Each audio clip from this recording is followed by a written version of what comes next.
What I told a founder in office hours about planning a launch. This week marks 21 years since we launched my yearbook, an early social network that evolved into one of the most downloaded social apps in the world. I recently told a founder in office hours how I plan a launch today. First, make your launch list. As you are building, start writing down everyone you know who should be interested in the product and how you will contact them for launch. This is how you build community. For us, launching my yearbook, that meant gathering a bunch of students' email addresses. As we ramped up to launch, we searched our contacts for everyone we knew. Looked for any times we had been on a class-wide email or a text thread, looking at you chemistry study guide emails, and created the initial list to reach out. Starting the list actually has a few benefits. The first is the most obvious one.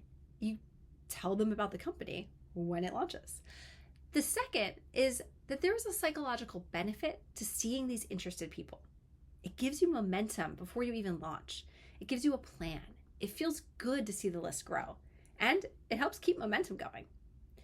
When I launched my book, I did something similar. I wrote down everyone who had engaged with a social post about my book and kept it all in a spreadsheet.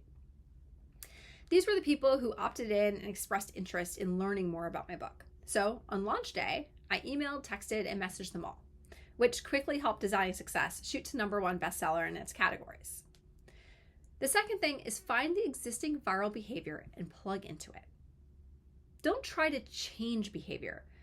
Plug into behavior that already exists.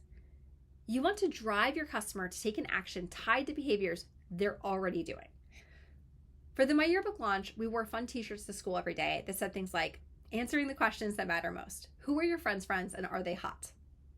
We wore shirts like this every day for over a week. I even had a branded tracksuit for gym class. Why t-shirts? Because in high school, people noticed what others were wearing. We got 400 people to sign up in the first week. Throughout our journey, we kept building on existing behaviors, reaching our first million users in the first 9 months after launch by launching a viral quiz application and profile layouts, which were very popular at the time on MySpace and LiveJournal. Later, we leveraged the popularity of Facebook apps to drive more users to our website.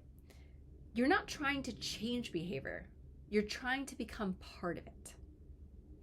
Third, build a feedback process. It's not enough to launch. After we launched my yearbook, classmates came up to Dave and me around the track and at our lunch tables, offering us feedback on the site and telling us how excited they were.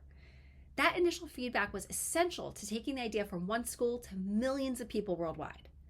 But here's something founders get wrong about feedback. It's not always about the insight. Sometimes the answer didn't matter. The point was to keep the conversation going. We wanted momentum and engagement just as much as we wanted to improve the product. If you seek out user feedback, customers become more invested in you. They'll begin to see the launch as something they're a part of, not just your thing. That will make them talk about it more and be more willing to share the deep insights. Lastly, it's never over.